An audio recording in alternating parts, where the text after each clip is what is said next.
नमस्ते बच्चों। आज हम पार्ट 22 में कवर करने जा रहे हैं आहार नाल की आंतरिक संरचना। यहाँ पर बच्चों हम बात करेंगे ग्रसनी, ग्रसिका और आमाशय की आंतरिक संरचना की। तो सबसे पहले हम शुरू करते हैं आहार नाल की भित्ति के साथ में। तो बच्चों, आहार नाल की भित्ति को अगर हम बाहर से अंदर की तरफ देखें तो हमें ये 4 स्तर दिखाई देते हैं। सबसे बाहर का स्तर कहलाता है सिरोसा, फिर है हमारे पास में पेशी स्तर, मस्कुलर लेयर, फिर है हमारे पास में अधश्लेष्मिका यानी कि सब म्यूकोसा लेयर, और सबसे अंदर की तरफ हमारे पास में है श्लेष्मिका और जिसको हम म्यूकोसा लेयर भी कहते हैं। तो ये देखो, ये हमारी म्यूकोसा लेयर है सबसे अंदर की, और ये जो खाली भाग दिखाई दे रहा है ये हमारा ल्यूमन। ठीक है, तो इस तरह से आहार नाल की भित्ति में ये 4 परतें पाई जाती हैं। तो बच्चों, यहाँ पर आप एक चीज क्लियर कर लो कि आहार नाल का चाहे कोई भी अंग हो, चाहे वो ग्रसिका हो, चाहे वो अमाशय हो, चाहे छोटी बड़ी आंत या मलाशय, सब में ये पेशियों के 4 पेशियां नहीं, आहार नाल की भित्ति के ये 4 स्तर पाए जाएंगे। ठीक है, लेकिन उनमें हर अंग में ये जो भित्तियां हैं ये थोड़ी थोड़ी रूपांतरित हो जाती हैं और विशेष प्रकार के कार्य करती हैं। जैसे ग्रसिका का क्या कार्य है? भोजन को आगे खिसकाना। इसी तरह से आमाशय का क्या कार्य है? भोजन को पचाना। ठीक है, तो यहाँ पर श्लेष्मिका आमाशय में कुछ अलग तरह से काम करेगी और ग्रसिका में कुछ अलग तरह से काम करेगी। तो चलो हम इसको आगे जैसे जैसे अंगों का आंतरिक संरचना की बात करेंगे वहां पर हम इनको और क्लियर करते चलेंगे। ठीक है, अभी हमें यहाँ से इन चारों नामों को याद करते हुए चलना है। अब अपन इन चारों लेयर्स की कुछ विशेषताएं देखते हैं। तो बच्चों, सिरोसा जो है ये तंतुमय संयोजी ऊतकों से बना हुआ होता है और इसकी कोशिकाएं जो है एक तरह का फ्लूइड स्रावित करती हैं जिसको हम कहते हैं सीरस फ्लूइड। ये जो सीरस फ्लूइड है बच्चों, ये पेशी स्तर की गति से होने वाले घर्षण को कम करता है। देखो कैसे, ये देखो, ये सिरोसा लेयर की सेल्स है और ये पेशी स्तर है, और हम जानते हैं बच्चों की पेशी स्तर का काम होता है गति करना। तो ये तो लगातार गति करेगी, तो इसके कारण ये दोनों लेयर्स के बीच में घर्षण पैदा होगा। तो कोशिकाओं को नुकसान नहीं हो इसके लिए सिरोसा लेयर एक फ्लूइड स्रावित कर रही है, एक चिकना पदार्थ निकाल रही है जो यहाँ पर होने वाले घर्षण को कम करेगा। आगे चलते हैं पेशी स्तर पे। तो देखो, ये पेशी स्तर को मैंने यहाँ पर 2 कलर से दिखाया है आपको। तो ये बाहर वाला जो स्तर है ये कहलाता है लॉन्गिट्यूडनल मसल्स यानी कि अनुदैर्ध्य पेशी स्तर। बच्चों, ये अनुदैर्ध्य पेशी स्तर जो है ये पूरे शरीर की लंबाई में व्यवस्थित होता है और इसके कारण आहार नाल में संकुचन होता है। ठीक है, ये जो दूसरा लेयर दिखाई दे रहा है बिल्कुल लाइट पिंक कलर का, ये है बच्चों इनर सर्कुलर मसल्स या वर्तुल पेशी स्तर। बच्चों, ये जो वर्तुल पेशी स्तर होता है ये इसकी लॉन्गिट्यूडनल पेशी स्तर की अपेक्षा थोड़ा मोटा होता है और ये भोजन को वापस पीछे जाने से रोकने का काम करता है। अब हम बात करेंगे रूपांतरण की। तो देखो, अमाशय में क्या रूपांतरण हो जाता है बच्चों? अमाशय में इन 2 पेशी स्तरों के साथ में एक और आंतरिक तिर्यक पेशी स्तर भी पाया जाता है। तो ये रूपांतरण याद रखना, सामान्य के साथ में रूपांतरण। और मलाशय में बच्चों, मलाशय में इस पेशी स्तर की मोटाई इन तीनों की अपेक्षा सबसे ज्यादा होती है। और अमाशय में एक विशेषता और पाई जाती है, ये जो पेशी स्तर है ये चूषकांगों का विकास भी करता है। तो ये चूषकांगों का विकास किस तरह से होता है उसको हम तब पढ़ेंगे जब मलाशय की आंतरिक संरचना की बात करेंगे। ठीक है, तो ये था हमारा पेशी स्तर के बारे में। आगे चलते हैं सब म्यूकोसा लेयर या श्लेष्मिका लेयर। तो बच्चों, ये संयोजी ऊतक से बनी हुई परत होती है और इस परत में विभिन्न प्रकार की रुधिर वाहिकाएं और इसके अलावा यहाँ पर तंत्रिका तंतु, तंत्रिका कोशिकाओं का जाल पाया जाता है। इस तरह से तंत्रिका कोशिकाओं का जाल होता है, लिम्फ कोशिकाएं यहाँ पर पाई जाती हैं। तो बच्चों, ये जो अधश्लेष्मिका लेयर है ये बहुत इंपॉर्टेंट लेयर होती है क्योंकि यहाँ पर ये सब उपस्थित है, रुधिर वाहिकाएं, लिम्फ वाहिकाएं, श्लेष्मा और तंत्रिका तंतु। ये सब मिलकर इस लेयर को बहुत इंपॉर्टेंट बना देते हैं। अभी तक हमने सिरोसा और पेशी स्तर पढ़ा था, इसमें कहीं भी हमने ब्लड वेसल्स की बात नहीं की थी, रुधिर वाहिकाओं की बात नहीं की थी, और ना ही तंत्रिका तंतु की बात की थी। यानी कि ये एक ऐसी लेयर है जो इसको भी कंट्रोल करेगी, पेशी स्तर को भी ब्लड सप्लाई करेगी, कंट्रोल करेगी, और श्लेष्मिका में भी ब्लड सप्लाई करेगी और इसको कंट्रोल करेगी। ठीक है, अब यहाँ पर एक खास पॉइंट यहाँ देखो कि इस स्तर में जो रुधिर वाहिकाएं हैं वो क्या करेंगी, वो श्लेष्मिका लेयर में जो भी भोजन के अंश होंगे उनको अवशोषित करके रुधिर में मिलाएगी। तो ये देखो, ये ल्यूमन है, यहाँ पर भोजन है, भोजन में से जब भोजन का पाचन हो जाएगा तो वो पचित भोजन सबसे पहले किसके पास आएगा, इस येलो वाली श्लेष्मिका लेयर के पास आएगा।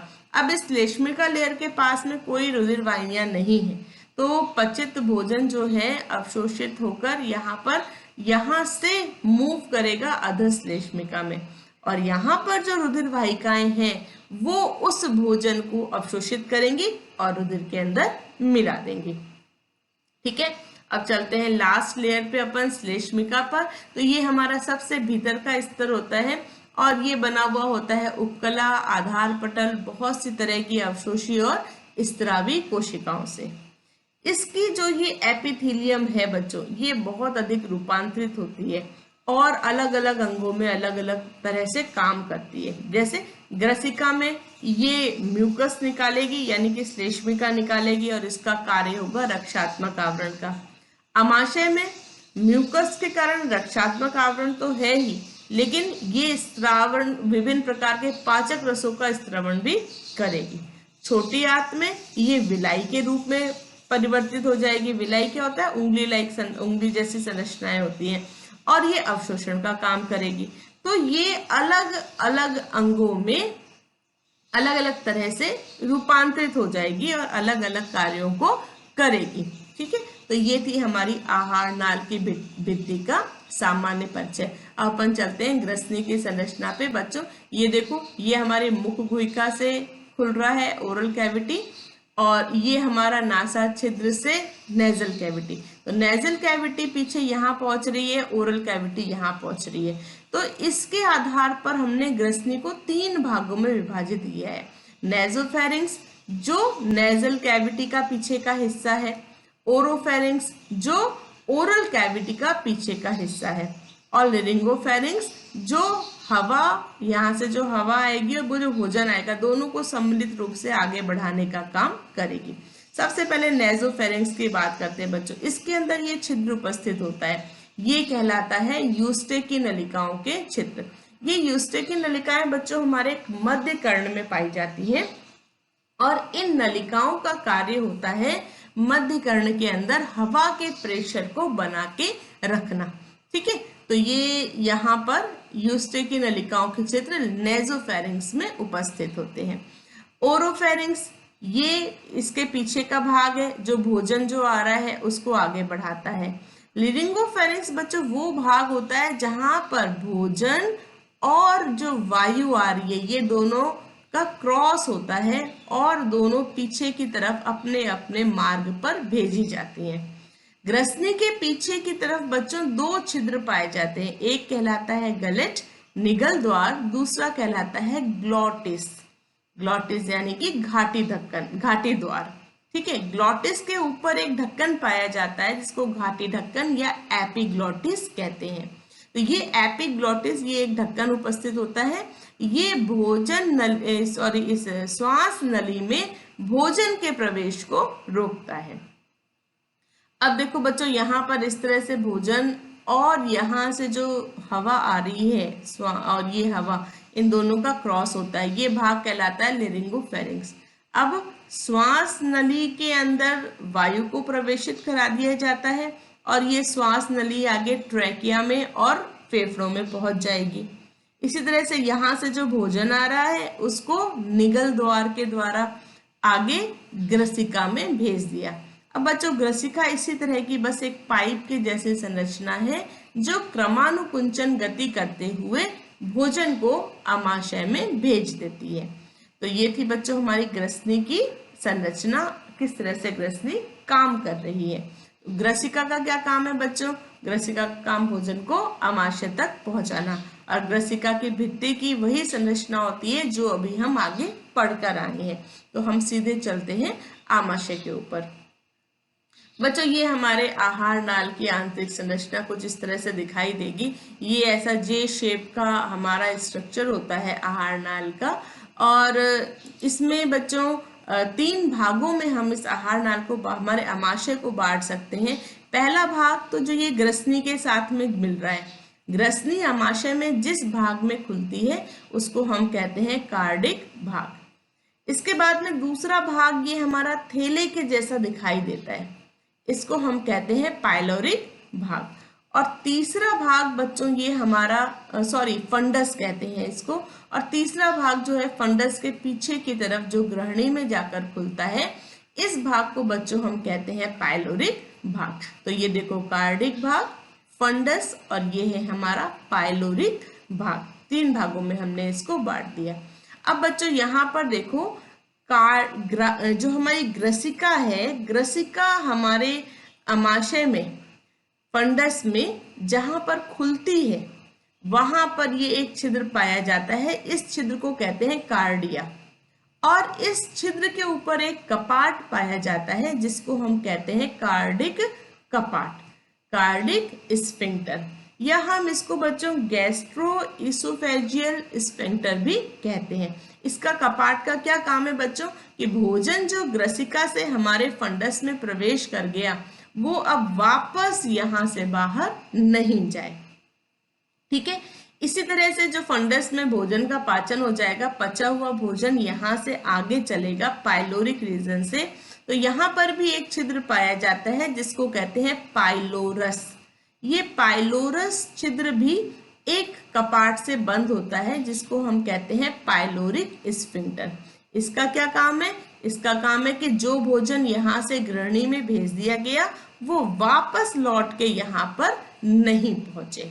ठीक है, और अब बच्चों हम बात करते हैं फंडस भाग की। तो ये हमारा जो फंडस भाग है, इसकी जो श्लेष्मा की लेयर है उसमें बहुत सारे ऐसे वलन पाए जाते हैं और ये बहुत मोटी लेयर होती है, और इसके अंदर बहुत सी तरह की कोशिकाएं पाई जाती हैं। ये देखो यहाँ पर मैंने ये 5 रंगों से कोशिकाओं को प्रदर्शित किया है, और ये बहुत मोटा श्लेष्मा का जो श्लेष्मिका लेयर है हमारी, उसके वलन को दिखा रहा है। ये जो कोशिकाएं अलग अलग रंगों से यहाँ प्रदर्शित की गई हैं, ये कोशिकाएं अलग अलग तरह के पदार्थों का स्त्राव करती हैं, और ये अलग अलग तरह के जो रसायन है वो भोजन को पचाने में मदद करते हैं। तो चलो देखें कौन कौन सी कोशिकाएं हैं बच्चों। तो ये जो ब्राउन और ब्लू कलर की सेल्स हमें दिखाई दे रही हैं, ये कहलाती हैं सरफेस म्यूकोसा सेल्स और नेक म्यूकोसा सेल्स। क्यों? क्योंकि ये सरफेस पे प्रेजेंट है वलन के ऊपर की तरफ, और ये वलन की थोड़ी गहराई में उपस्थित है। इन दोनों का एक ही काम है, श्लेष्मा का स्त्राव करना। ठीक है, इसके बाद आगे चलते हैं। देखो पिंक कलर की जो सेल्स है ये कहलाती हैं पेराइटल सेल्स। इनको हम ऑक्जेंटिक सेल्स भी कहते हैं, अम्लजन कोशिकाएं भी कहते हैं, क्योंकि ये हाइड्रोक्लोरिक अम्ल का स्राव करती हैं। इस हाइड्रोक्लोरिक अम्ल के बच्चों 2 काम होते हैं। पहला बैक्टीरिया को खत्म करना, और दूसरा इसका काम होता है भोजन के माध्यम को अम्लीय बनाना। ये अम्लीय माध्यम भोजन के पाचन करने में मदद करता है। आगे चलते हैं तो देखो ग्रीन कलर की जो सेल्स हमें दिखाई दे रही हैं ये कहलाती हैं चीफ सेल्स, या हम इनको बच्चों जाइमोजन सेल्स भी कहते हैं। ये जाइमोजन सेल्स जो है वो पेप्सिनोजन नामक जो है एंजाइम को निकालती हैं जो प्रोटीन को पचाने में मदद करता है। और जी सेल्स ये रेड कलर मैरून कलर से दिखाई दे रही हैं, ये गैस्ट्रीन का स्त्राव करती हैं। तो बच्चों इस तरह से ये सारी जो सेल्स हैं ये बहुत सारे पदार्थ स्त्राव करती हैं और भोजन को पचाने में मदद करती हैं। तो ये फंडस भाग जो आमाशय का हमारा था उसके आंतरिक वलन को यहाँ पर मैंने प्रदर्शित किया है। अब बच्चों यहाँ पर मैं एक चीज आपको और क्लियर करती हूँ कि हमारा आमाशय का ये देखो, ये मैं यहाँ पर ड्रॉ कर रही हूँ, इसको आप एक बार गौर से थोड़ा सा देखना।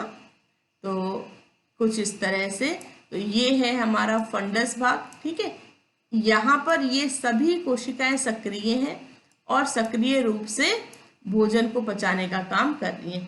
और ये बच्चों हमारा है पाइलोरिक भाग। ये जो हमारा बच्चों पाइलोरिक रीजन है, पाइलोरिक रीजन में केवल हमारे पास में ये दोनों जो लेयर्स हैं, ये दोनों लेयर्स ही उपस्थित होती हैं। ये तीनों सेल्स वहां पर एब्सेंट होती हैं। तो इसका क्या मतलब है? इसका मतलब है कि इस लेयर में पाइलोरिक रीजन में कोई भी पाचक रस हमारे पास नहीं पाया जाएगा, केवल श्लेष्मा ही पाई जाएगी। तो अमाशय के फंडस भाग में ये सभी कोशिकाएं पाई जाती हैं और इनको हम जठरी ग्रंथि कहते हैं, जबकि पाइलोरिक भाग में केवल म्यूकोसा कोशिकाएं पाई जाएंगी जो म्यूकस यानी कि श्लेष्मा का स्त्राव करेंगी। तो बच्चों इस तरह से इस वीडियो लेसन में हमने कवर किया कि आहार नाल की भित्ति की सामान्य संरचना क्या होती है, उसके रूपांतरण हम हर अंग के साथ में पढ़ेंगे। जैसे कि अभी अपन ने आमाशय में रूपांतरण देखा श्लेष्मा लेयर का, ये श्लेष्मा लेयर का रूपांतरण है कि श्लेष्मा लेयर जो है वो इस तरह से वलन के रूप में रूपांतरित हो गई है और ये लेयर बहुत ज्यादा मोटी हो गई है। ठीक है, और इसके साथ ही साथ में हमने यहाँ पर ग्रसनी की संरचना पढ़ी। ग्रसनी के अंदर कैसे भोजन और हवा दोनों क्रॉस हो रही हैं और हवा तो जा रही है ग्लॉटिस या घाटी धक्कन के द्वारा ट्रैकिया में, और हमारा भोजन जो है वो निगल द्वार या गलट के द्वारा ग्रसिका में प्रवेश कर रहा है। आमाशय की आंतरिक संरचना की हमने बात करी और नेक्स्ट वीडियो लेसन बच्चों में लेकर आऊंगी जिसमें हम छोटी आंत, बड़ी आंत, मलाशय की आंतरिक संरचना की बात करेंगे। इस वीडियो लेसन से आप डायग्राम्स बनाइएगा, नोट्स लिखिएगा ताकि आपको इस टॉपिक को समझने में और याद करने में मदद मिले। और अगर आपका कोई क्वेश्चन है तो आप उसको कमेंट बॉक्स में छोड़ सकते हैं। तो मिलते हैं नेक्स्ट वीडियो लेसन में, तब तक के लिए बाय।